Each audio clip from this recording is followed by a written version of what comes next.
Hello, everyone. My name is Patrick Curran, and along with my friend Greg Hancock, we make up Quantitude. We're a podcast dedicated to everything quantitative, ranging from the relevant to the completely irrelevant. This episode is part one of a two-part series where we explore all the aspects of submitting and reviewing a grant, and we focus on our own experiences at the National Institutes of Health and the Institute of Education Science. In today's episode, we also talk about turkey legs, using conflict of interest to get out of work, equating how sausage is made with faculty meetings, an acronym-based drinking game, roller coasters, and Pink Floyd The Wall. As always, we appreciate you joining us, and we hope you enjoy the episode.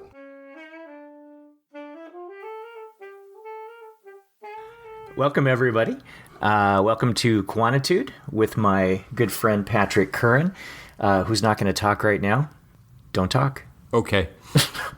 Excellent. All right, today is going to be part one of a two-parter. We have an episode on the grant review process, and in the first part, what we're going to talk about will be really just the process itself, how it goes from the initial grant call all the way through what happens when you're in the room, and even a little bit about what happens after the review is over. And then in part two, we will talk about things that we like to see in the grants that we are reviewing, things we don't like to see, just generally providing some tips on writing grants and that have come from our experience. Patrick, do you have anything to add to that? So you're saying that we're cutting a double album? We are. Like, what's an example of a double album? The White Album by the Beatles? Seriously? Wow, that's harsh. Dear Prudence, won't you come out to play? I would go with Rush Exit Stage Left. Which is excellent. It's a live one, if I'm not mistaken. Right, so there are a lot of live or greatest hits double albums. I grew up listening to Goodbye Yellow Brick Road.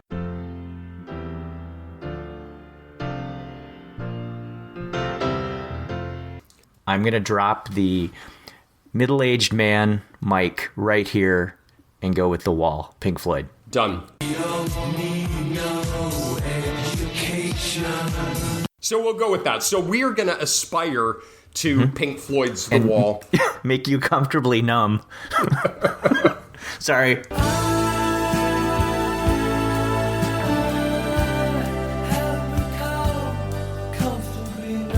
So really what you need to do, everyone, is get high and buy a laser and listen to this episode at midnight. I thought, Greg, in the spirit of learning how the sausage is made when you submit a grant, I was thinking driving in this morning in preparation for this, I have these weird thoughts of other things that you really, really don't want to know how they're made. The sausage is the obvious one. I actually know how sausage is made, and I still eat hot dogs and brats, and they are my very favorite. But I was thinking about what are other things that you really don't want to know how they're made. And this was on your 8-minute commute? I actually had to wait at a stoplight twice, so it was 9, and so that kind of sucked. One of my favorite things to eat in the entire world is go to the North Carolina State Fair. Now, I know the State Fair has come up on prior episodes. This is obviously a key event for me. But it's the turkey leg, right? The roasted turkey leg. And there's nothing more barbaric. They're $5. How they raise a turkey, slaughter a turkey, distribute a turkey, cook a turkey, and hand it to you for $5. That alone, I don't want to know. But it's the most like Conan the Barbarian thing where they hand over the turkey leg and then you walk through the fairway just gnawing on the turkey leg.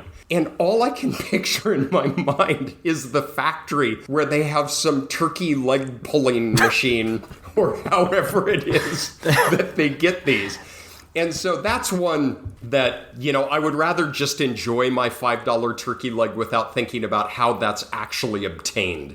That's the go-to for any Renaissance fair. If you were to attend a Renaissance fair, not that I have ever attended several Renaissance fairs, but walking around with a turkey leg is key, as was the leather boots. Let's see, things I don't want to know how they're made. Well, I will tell you one of the ugliest things, and it's not food related, because if we go food related, then we can just go straight to the FDA's allowable mouse droppings and toenail clippings and all of that, which, like you, doesn't stop me from eating stuff. One of the ugliest things is probably how academic decisions get made. Honestly. Are you equating this to toenails and rat feces? Most of my life is metaphoric sausage, I will say. Yeah, it's painful to watch a group of professors try and hash through some decision. For those of you out there who haven't seen it, brace yourselves. You got anything else that's besides your turkey leg? Well, it's hard to top like a 10-year review. I mean, I had spam down, but spam is like downright acceptable compared to a faculty meeting. I think mine is more a meta issue, and it's anything that's squirted. Like that some industrial machine squirts out, whether it be Velveeta, whether it be toothpaste, whether it be the inside of an Oreo. I think it's the squirting aspect. You had another mic drop on the faculty meeting as I kind of, squirt Velveeta into my spam and cover it in wet cat food, and I'm perfectly fine. Other than a 10-year meeting that I don't want to be at. You just described the Quantitude Commissary. Do we have a commissary? Didn't tell you? All right. No, I think you're... I will... It's Cheese Whiz Friday. On that mode, we are going to introduce a new Quantitude drinking game. All right? So if you haven't gotten high and turned on the fog machine and lasers for the double album aspect, we'll now transition into a drinking game. Everybody has to take a drink over the next 20 or 30 minutes when we encounter an acronym. All right, because when we start talking about grants, grant submission, grant review, there simply is no term that can't be not only made into an acronym, but an acronym that you can't pronounce. Using those acronyms is still not really going to keep us to 20 to 30 minutes. I really liked how ambitious you were there. There's no way you could possibly keep it to 20 to 30 minutes. Pull out your favorite drink, line it up in front of you, make sure you have enough because you're going to need it. Because we are going to talk about NIH and IES and the process of grant submission. So you're already 2 drinks behind. Greg, do you want to start? What is IES? Sure. Well, IES stands for Institute of Education Sciences, and it is the funded arm of the Department of Education that sponsors research. And that research can cover a whole wide variety of areas, the kinds of stuff that you associate with education, like reading, writing, and arithmetic. But it also gets into social and behavioral outcomes, special education. And in fact, they have a panel dedicated specifically to statistical and research methodology. So there's a lot of stuff going on there, a lot of different panels that you can be a part of, what we would call applied as well as methodological. What do you got? So I hang out with folks from National Institutes of Health. So everybody grab a beer. It's NIH or the NIH. Cheers. I have been very, very fortunate over the years to have a lot of my work funded through NIH. I'm going to rattle off numbers, not that I knew them more than half an hour ago, because I thank God for Google. I don't know how you and I got through grad school without Google and Wikipedia. How many papers did you open? Merriam-Webster's defines consciousness as, and so now it's Wikipedia defines. NIH is comprised of 27 separate institutes. So it's National Institute on Drug Abuse and Mental Health and Aging. A small number relate to the kind of things we do in behavioral sciences. So big ones in town, not exhaustive, but National Institute on Mental Health, National Institute on Drug Abuse, on alcoholism and alcohol abuse, National Institute on Child Health and Development, NICHD. Cheers. Drink. I told you, man, this is going to be a long episode. They serve as kind of the mothership of supporting research and science in health-related outcomes in the U.S. Nice. And do they have a methodological arm as well there? Or? So that is interesting. No, they don't. That's a topic for another episode of if you're doing quantitatively oriented work, how do you go about getting funding for it? I have found over a 20-year period that NIH is supportive of quantitative methods development, and they've dedicated a lot of resources across a lot of different areas of work to support those kind of things. And I've been very, very fortunate to have some of that support myself. But within NIH, you really need to embed it in a substantive question. And so my own topical area that I do research in is, risk and protective factors for drug and alcohol use. And so there's a lot of natural methods development and longitudinal modeling and, missing data and measurement and things. But no, there is not an institute or even a branch within an institute that is solely dedicated to methodological research. NSF does have one, National Science Foundation, cheers, the Methodology, Measurement, and Statistics section within NSF.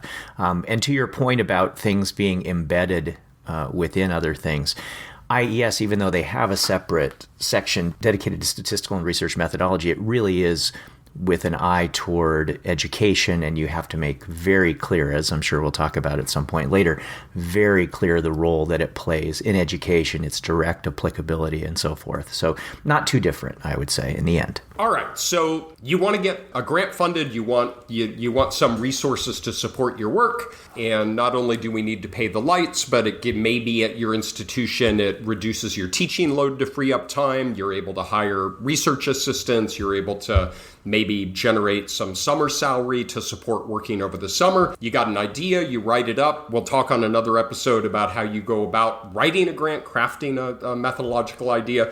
But here we're starting with the premise that you have a grant and you've decided to submit it either to NIH or IES. And so what happens next?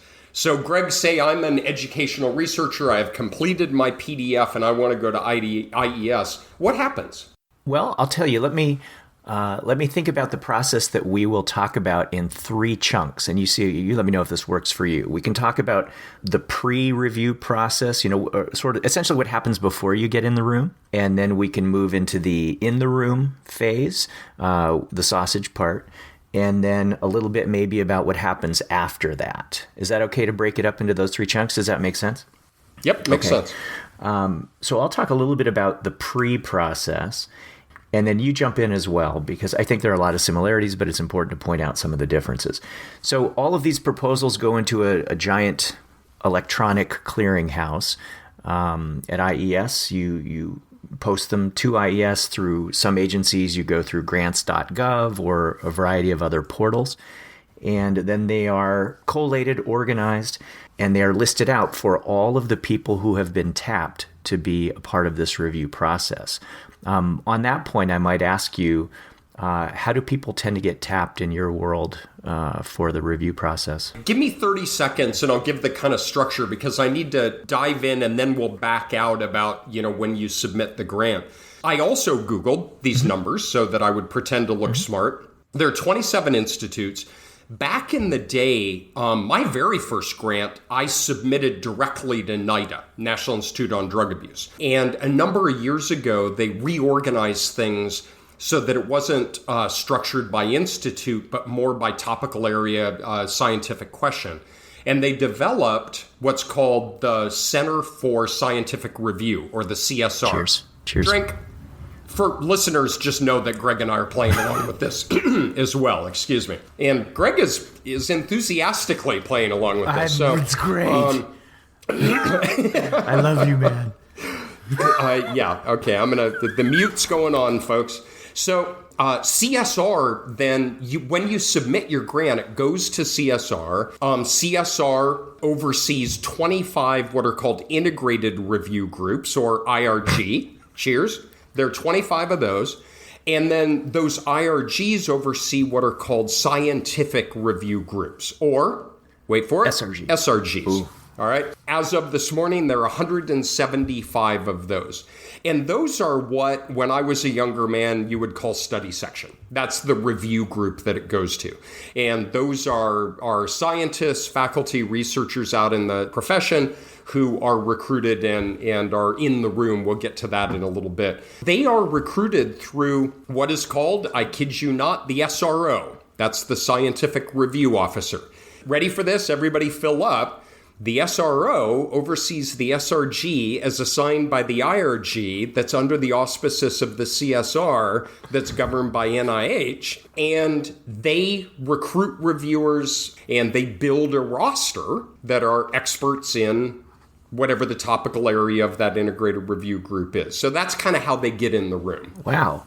That was remarkably complete, and I'm almost blackout drunk. Thank you. But kind of weren't you before we even started this? I mean, okay. Shh. So one of the reasons I sort of cut to the chase is that IES doesn't quite work that way. IES has a number of different panels. You submit directly to that panel, whether it's social and behavioral or special ed or the methodology one. And then you have the people right there who have been assigned to that panel. And the people who have been assigned to the panel tend to be people who are pretty well experienced in these areas. Usually they're the people who are doing lots and lots of research. So they are the people. Believe it or not, they generally are the people you want reviewing the work that you have submitted. So very similar. The thing is, and this is a tricky thing in working with NIH. I understand the mechanism and I agree with it. I mean, they're dealing with, right, NIH, their budget is something like $24 billion, $25 billion. This is a massive entity. I can't choose an institute or an IRG or an SRG myself for where my project will go. Is what I have to do is write a title and write an abstract that is going to increase the conditional probability that it'll go to the group that I want. So if you're listening to this and you're thinking about a grant idea that you have, I strongly recommend go online, and they have the rosters of each of these review groups, and you can pull up who are the people that are in them, and you can see who are you citing, who do you want to reach, who would you like to evaluate your work. But then you've got to start kind of backdating checks to get your project to that group. Now, there's this thing, and it did kind of freak me out the first time I saw this. There is literally a tool called the Assisted Referral Tool, or the ART.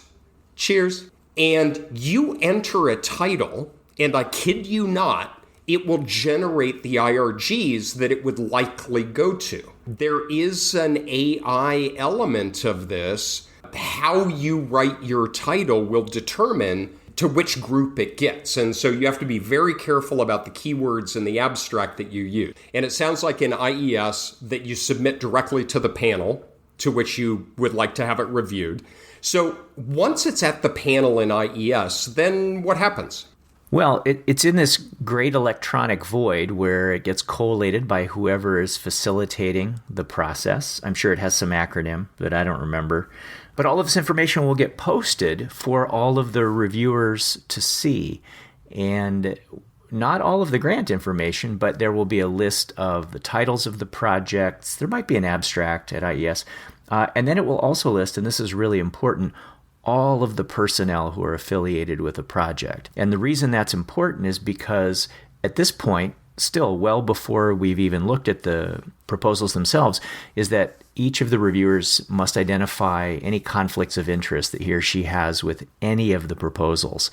And conflicts of interest might, there are formal definitions of it, although there are a lot of gray areas, but financial conflict of interest with a particular proposal, personal relationship, professional relationships. I assume there's some kind of identification process like that with NIH as well, right? It comes a little bit later in the stage for NIH. The proposals will go to the review group. There's huge variability. And just if you're listening to this, is to stress, there's a lot of variability across groups and within groups. Greg and I are really touching on broad strokes of how the process works. Mm-hmm. Typically, maybe 60, 80, even 100 applications will go to a review group. The scientific review officer, the SRO, will assign those to specific people. And then I will look. So if I'm a reviewer, I'll get the grants that I've been assigned. And that's when I look at the COI. And so I will make sure that, have, like you said, is they have very clear, definitions of this. Do you have financial interests? Is it a student? Things like that. Now, to younger folks, as a recommendation I would have is be extraordinarily liberal with your identification of conflict of interest, because then you can't review that grant. And if you're successful, your initial 8 or 10 grants will go down to 1 or 2. I've identified conflict of interest with somebody's last name rhymed with mine. One was a girl who wouldn't go to prom, and they had the same first name, and I thought that I wasn't in a position to be an objective reviewer. And so you can use conflict of interest to get out of work. But I got to tell you, the SRO figured that out in about half a second, and it turned out that she put in a criteria that I could pretty much review my own grant if it meant that I didn't get out of the assignment. So yes, as you self-identify COA, and then that kind of narrows down the pool of the proposals that you would be available to offer a review on. Yeah, and so the take-home message for the listener is that really every effort is made to make sure that whoever has their eyes on your proposal ultimately is someone who doesn't have a conflict of interest, and you're going to get the fairest shot at a review from somebody who doesn't have any conflict of interest, or whose name doesn't rhyme with yours, or who didn't date a neighbor who, yeah, right, you get it. All right, so once all the conflicts of interest have been identified, it sounds like at NIH what happens is that they might then give you some additional ones based on the original ones, but at IES the assignments will then be made afterwards, but it comes to the same thing, I suppose. So proposals are assigned, then you have to do the review. Do you have any rituals that go with your review process? Or... Well, very briefly at NIH, there are 3 levels of assigned review. So again, let's pretend I'm on a study section and I get the email that says your grants are available. Their numbers vary, but if you have an SRO who likes balance, I will be assigned 9 grants. 3 is primary, 3 is secondary, and 3 is tertiary. And primary is you are the head reviewer. And we'll talk a little bit about what happens when you're in the room. To allude to what's going to happen is you're the one who presents it to the group. You describe the study and so on. That's the primary reviewer. Secondary reviewer is your goal is to add to the primary, and tertiary is to add to the first 2. So the same thing at IES, except those determinations aren't made until after you have done the review. So you don't know what, at least on the panels that I've served on, you don't know which you're going to be, and you certainly can't see anybody else's review prior to conducting your own. So everybody puts their reviews in, and then a determination is made about who will be primary, secondary, and tertiary when you're preparing for the panel itself. That's interesting. So to clarify, I can't see anyone else's reviews when I do mine either. I know we're jumping around in the timeline a little bit, but I sit down on the couch. Well, first you procrastinate for 3 weeks and you pretend that you're not on the review group panel. And you do really important things in life, like ridiculous podcasts. And so you sit on the couch, you do the review. Part 2 of the wall will be, what does that entail? But I finish my review, and then I upload it into it's called eCommons, NIH drink, eCommons. And then there's a lockdown, is like 7 days before. There's a lockdown phase, and then you can go and read other reviews, but you can't modify your own. Yours are truly objective. You can't see what anybody else has done until it's called the reading phase at NIH, where you can see other reviewers, but not your own. But I think the distinction, and it is an interesting one, I know when I pick up a grant, whether I'm first, second, or third reviewer on it, and it admittedly throttles how closely I read it. Because if I'm a tertiary reviewer, I know I'm doing kind of more of a 30,000-foot review as opposed to delving into the weeds. You alluded to something you said, and I did want to get to that as part of the pre-process before we move into the room. And that is, you said the ones that are going to be discussed, or you said some version of that. And that implies that there's some kind of triage that goes on ahead of time. At IES, they are literally triaged. There's some review officer who goes through and ranks them based on the preliminary ratings that they have received and decides which ones get advanced to the panel or not. There's something similar at NIH, yeah? Yes. And so when I upload my reviews, and we'll talk about this in part 2, there is an overall impact score, and then there are 5 criterion scores. And we'll talk about this later, but they're 1 to 9. 1 is the best, 9 is the worst, 5 is in the middle. When I upload my reviews, I put in my impact score and I put in my reviewed criteria. When those are locked down, they are rank ordered. And there's literally, I mean, it varies group to group, but they literally will, the term is lower half, is those proposals that have a mean overall impact score from the 3 reviewers that fall below the halfway point, the median, are scored. So the PIs get scores, they get the written comments, but it's not discussed in the group. And so, yeah, maybe half of the applications will actually be discussed. Now, a nice fail-safe mechanism they have at NIH, anybody at the table can advocate that a proposal that was lower halved can be discussed. And I've been at a lot of meetings that it doesn't have to be even a strong advocate, is just to say, I think this is more promising than the scores reflect. I'd like to request that it be discussed. Yeah, that's a nice segue actually into what goes on in the panel. So let's transition from what happens before to what happens when you're actually live in the room, because that will be one of the first things that goes on. Is there anything about going to the panel or anything else that comes to mind as you think about this process? Because for me, it's just a drive, right? For me, I just hop in the car and go into DC typically. Now, here's the great point that I always love to remind you almost in every episode. I jump on a plane and fly to DC, which actually takes less time than you driving to DC.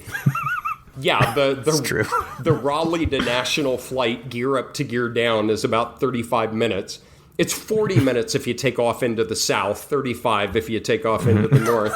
I fly up, get off at National, take the yellow line to the Crystal City Marriott. I can actually go up and never step outdoors as the yellow line goes into the basement of Crystal City, and I go right up to the meeting room, wherever that might be. I love the actual review process. Now, I love it in the same way that I love roller coasters, which is I really, really hate roller coasters. I have twin teenage daughters. One is addicted to roller coasters. I'm trying to chalk up some dad points, and I go on them with her. I hate them. I hate every minute of them. I get off at the end, and there is a dopaminergic rush of where that's really cool, let's do it again, and then I hate the entire process. That's pretty much grant review for me.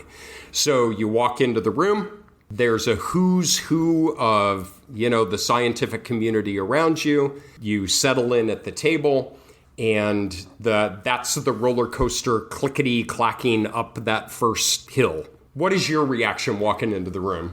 Inadequacy, I think.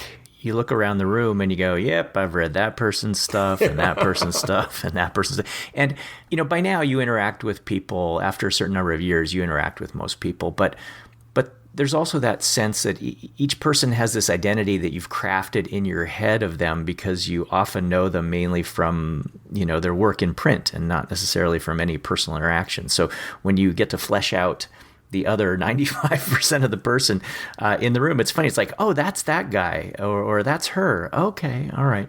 I've been on a lot of panels by now, and I get butterflies every single time I walk into that room. I would say that with many things in life, and as I tell my kids, that's probably healthy to have the butterflies, to be worried about doing a good job. And if I'm bringing butterflies to the review of your proposal, that's probably a good thing because I really want to make sure that I'm doing a good job. There's this bizarre thing at NIH. NIH won't buy coffee. And so one of the biggest things is you have to bring your own coffee. They'll fly you up, they'll put you in the Crystal City Marriott, but you got to bring your own cup of coffee. And so you have to plan ahead for that.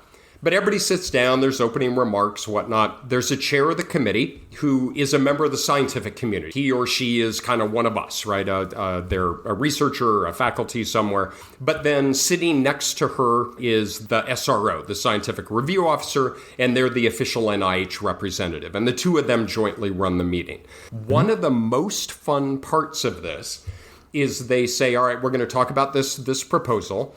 And then there are 1, 2, and 3 reviewers. And each one gives an initial scoring of their impact score. So remember, 1 to 9, 5 is the middle. I will say my initial overall impact score is a 3. And then the other person says a 2, the other person says a 4. Where things get really fun is the first person will say 2, the second person will say 3, and I will say 8. And it's really fun because it's like in middle school again, because the entire room will go, ooh. The entire room of exceedingly accomplished researchers. Yeah, is right? Like, looking forward to this like playground fight. I triple dog dare you. And so you each announce, and then I present the grant. And then I move into the criteria. So we'll talk about this in part 2. There's significant, investigators, innovation, approach, environment. I talk pros and cons. And then I kind of wrap up. It turns to the secondary reviewer, who is explicitly charged with only adding something unique. So maybe they'll repeat something they liked, but it's like, well, in addition, I particularly like this, or a concern I had. And then tertiary is that. And then the chair will moderate a discussion. And are there questions? It'll, and again, the roller coaster is whipping around because somebody whose book you own, on your desk will say, well, you said this, but then you said that. Don't you feel like those are contradictory? And I either pretend to not speak English or have a minor brain aneurysm, and I'll turn over to the second reviewer to respond. That only works once. So you got to keep that in your back pocket. And then a really good chair who I liked, she would say, all right, I'm not hearing anything new. Does anybody have anything to add? And there will be silence. And then she is charged with the unenviable task of giving a synopsis. And she'll say, so here's what I've heard. Here are the pros. Here are the cons. They'll turn back to the reviewers and say, please announce your final scores. And so I will say, 2 and 3, and somebody else will say 4. And then the chair will say, will everyone else record their scores? And they all will write down what their scores are based on the discussion and based on the 3 primary reviewers. And then there's a neat little thing is if anybody in the room is going to score outside of the minimum and maximum, they have to announce that. I think it's a little safety mechanism where somebody can't give a really low score or really high score outside of the range without it being recorded. I like that. Yeah, IES overlaps a lot with what you said, and I'm going to add something new in certain parts and maybe be redundant here. One thing that I want to make clear to anybody who's sort of new to this process is that at the very beginning, after the chair has welcomed everybody, set the tone, introduced everybody, etc. But before you start reviewing the first one that's up, all of the people who have conflicts of interest must leave the room. So not only do you declare the conflicts when you're about to make your reviews out before you get to the room, in the room you physically leave. There's no one in there who is unduly influencing the process one way or the other. The room has to be cleared. In fact, the scores of the reviewers aren't even posted until those people are outside the room. So there's no clue about what's going on. Those folks leave the room, and then there's some life that people with conflicts of interest have outside the room while the review goes on. Same with you, right? Yeah, exactly. And then it's kind of fun is there's a guy over in biostats here on campus, and if I stood up and walked out right now, I could get to his office in 8 minutes. He and I were on a panel together, and we became professional friends, not super close, but we really enjoyed each other's company. We only talked when we were stepped out of the room and stood in the hallway, and over the years developed this very nice friendship. Never once did I walk across campus to see him, but so it was this conflict of interest friend that I had. We'll always have DC. That's do nice. me a favor and never talk like that again. Would you mind? Okay, sorry. Just sure. One thing I will add about the synthesis at the end, or you might have called it a summary or something else, but at IES, the job of the synthesist. Say that again. What was that? Say it again. It rotates. What rotates? So the okay. Yes. So someone is charged with writing up a summary. So it's not just, it doesn't go to one person throughout the whole time as it does at NIH. And at NIH, it is a horrible job. It's a critical job, though, because you're capturing the record of what went on. And the job is not to reiterate everything that's already in the reviews, but it's really to capture the tenor of the conversation in the room, to give the proposal writer as much of a sense of what went on as possible. Because in the end, you don't just want scores, you want words, you want narrative, you want to understand what went on.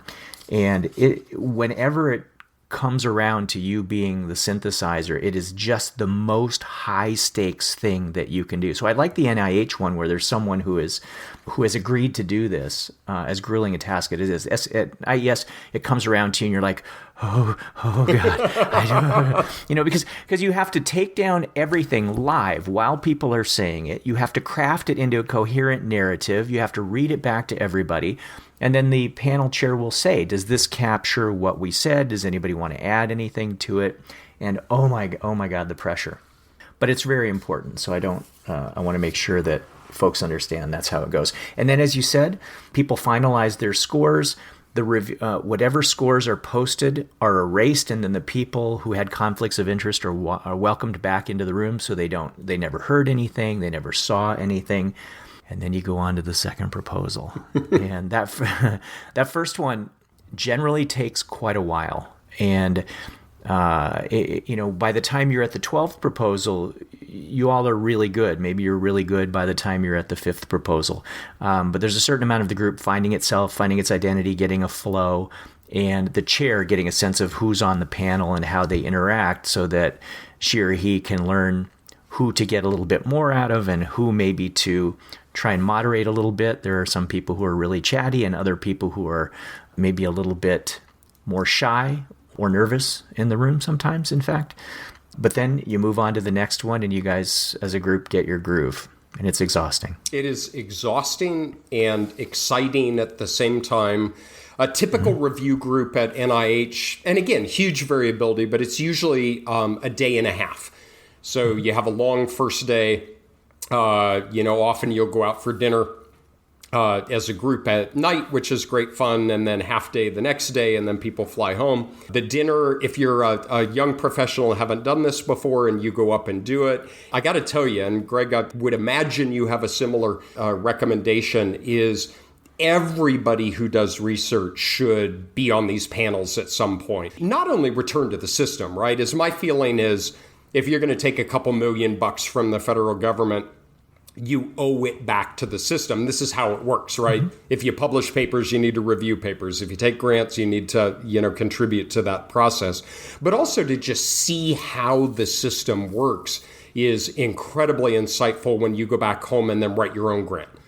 Mm-hmm. But if you do this, so one, absolutely do it for professional development. But two, if you do it and you go out for dinner, my recommendation is order a porterhouse steak. Order a 5th of Glenlivet and a 5th of Glenfiddich if you're after it. And the reason is I went up as a postdoc once and I ordered an ice cube and half a tomato. And it got to the end and they got the bill and they said, okay, let's see, it's $1,200. There are 14 of us. What's 1,200 over 14? And I wanted to scream out, way too much for a freaking ice cube and half a tomato. Yeah. Anyway, is eat big because they're going to divide the check evenly no matter what. Important tip, kids. And, yeah. Right. And so then what happens, there's one little thing left that's kind of nice, is you move on to the next and the next and the next, as Greg said. But what's cool is you actually have an opportunity as a reviewer to modify your comments that you uploaded to reflect the discussion in the meeting. And this is one thing that I really like about the process is, right, I'm sitting on the couch. My kids are in bed. I got usually a cat, sitting on my head. I've got Miles Davis on the stereo. You're reading this all by yourself. When you have a discussion, there are things you see. There are things you might learn. Is sometimes I'm wrong, right? As you say, well, this was a concern, and somebody will point out, well, no, not really. And so after the discussion, I have an opportunity to modify my comments. Now, I can't modify my scores, but I can modify my comments, and then it gets locked down. The Borg collates it in some way, and then it goes back to the PI. And at NIH, it's called the summary statement. And you get, all the information, who was on the panel. It's this big PDF. And then we'll talk about this in another episode, but at NIH, the most important number you're looking for is the percentile. So where does your score rank relative to the other proposals? Because the percentile doesn't solely dictate whether you're going to get funded, but it sure shoves it in that direction. Yeah. Thing that I want to underscore, which is similar to IES, is that reviewers do have an opportunity to reflect on what they have done. Panelists have an opportunity. At IES, there's a certain time window where you can go back in and change your comments. You can't go in and change your scores after the fact. However, and I think this is very important, the scores that you provide as a reviewer are really viewed as initial scores. So after the conversation, you can change your scores. And in fact, at IES, what happens is all of the original reviewers' scores are digitally posted up on this monitor.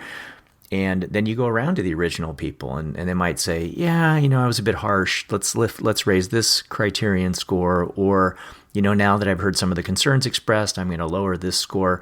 I really like that. I like people being willing to make adjustments, although some people don't.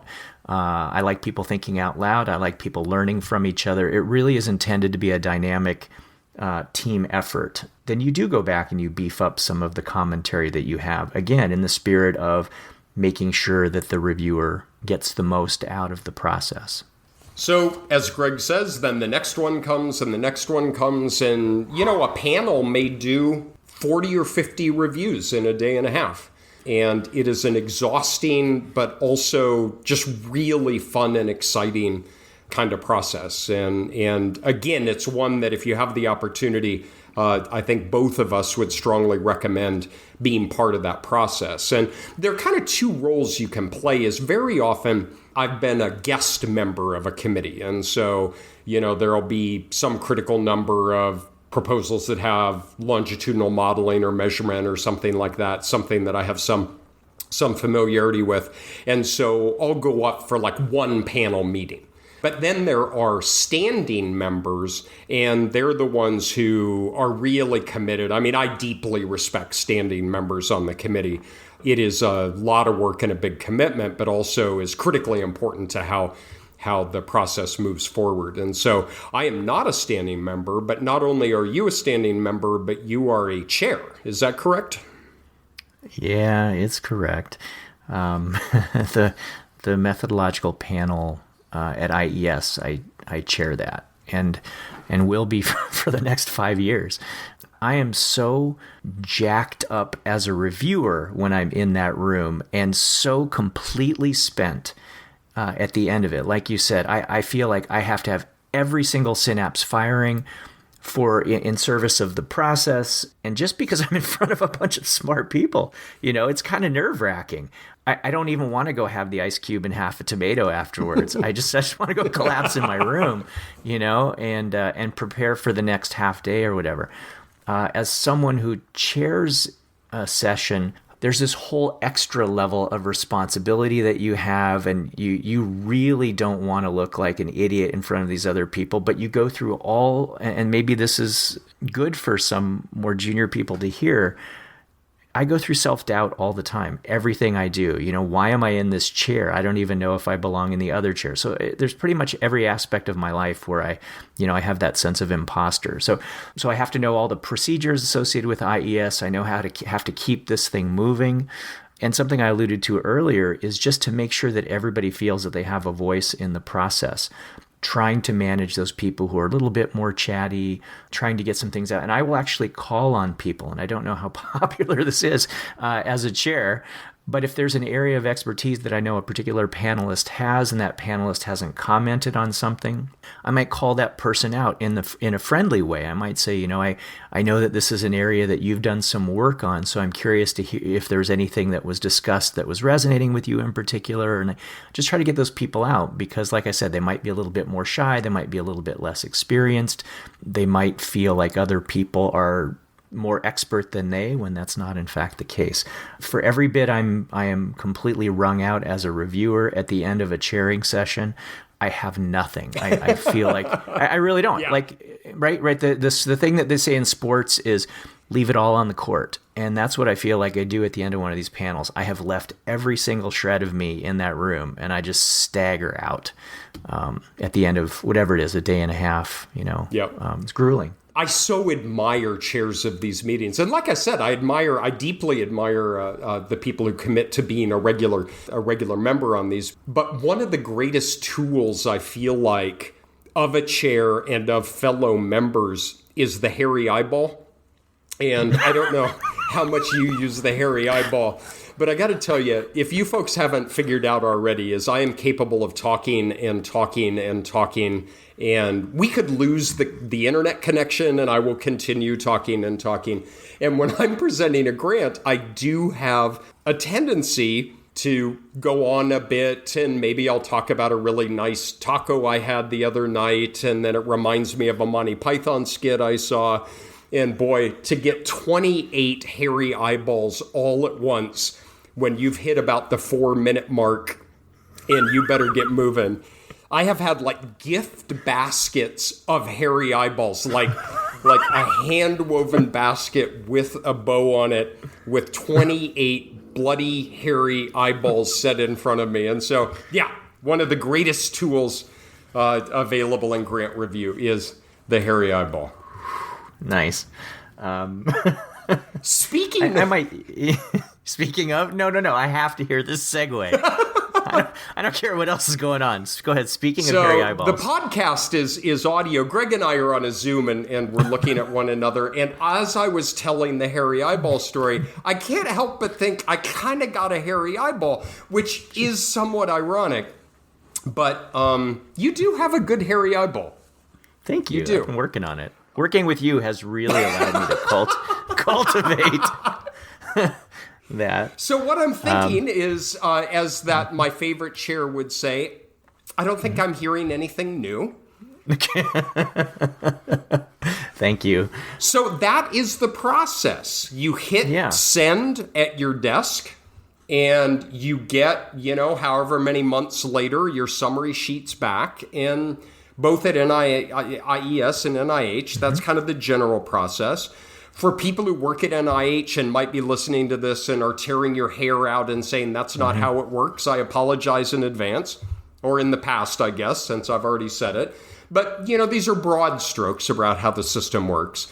But what we're going to talk about next in part 2 of this is, so you get your reviews and their strengths and their weaknesses and their scores, and how are those assigned? How, if Greg and I sit down, we've reviewed hundreds and hundreds of these, you've got Miles Davis, you've got, the cat. How do you approach a grant? How do you evaluate it? And that's going to be disc 2 of the wall. Nice. Or Return of the Jedi to the Empire Strikes Back, or... No? Aren't those the same movie? They're totally different. The second one has an Ewok picnic at the end. So one other thing I will insert before you move to disc 2 will just be what happens after it's over. And you mentioned something about tightening up the comments that reviewers provide. You don't know what happens with regard to the funding when you're in the room. So anybody out there who thinks that at the end of the day, everybody says, oh, that's funded, that's not funded, we have no idea.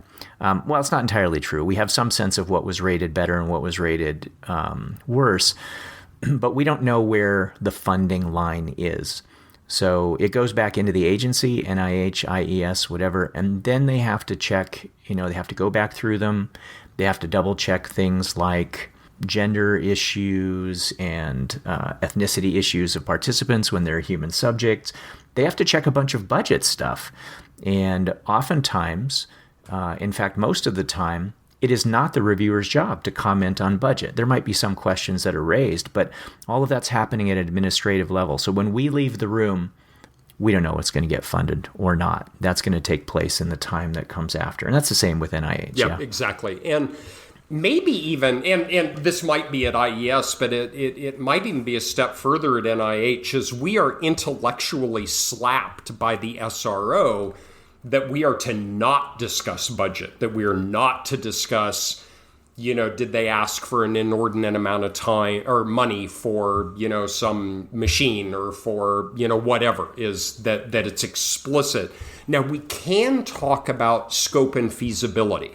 So it's fair to say, well, this is a 5-year application, although I worry that this is an excessive amount of time to complete the aims. But you'll actually be chastised pretty pointedly if you said, well, I'm worried that they have $100,000 set aside for an RA. I can hire an RA for half that. The SRO will jump on you for that. So you're exactly right. And to reemphasize Greg's point, this is all about the science.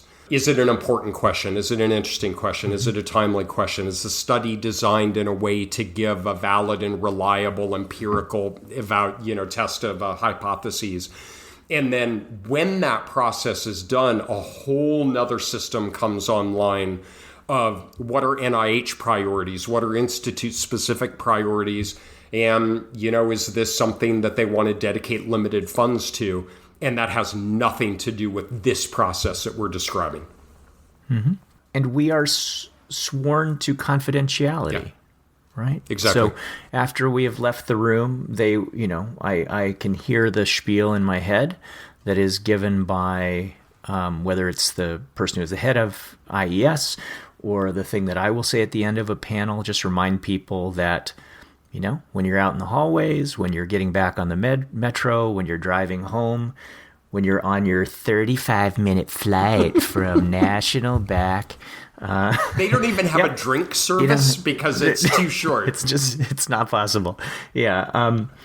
You don't talk about it. And that means that I interact with people whose papers I know have been reviewed, although for the most part, when I interact with those people, it means I was on a conflict of interest and out of the room. But I interact with people, they know I was on the panel or chairing the panel that they submitted things to, and you don't raise the eyebrow, you don't give them the wink, wink, nudge, nudge. You just, this is professional. So if you're out there and you think that there are backroom information slipping out, we try to do everything possible to keep everything, as you said, about the science, about the process, and preserve the integrity. We take this incredibly seriously. This is a huge responsibility.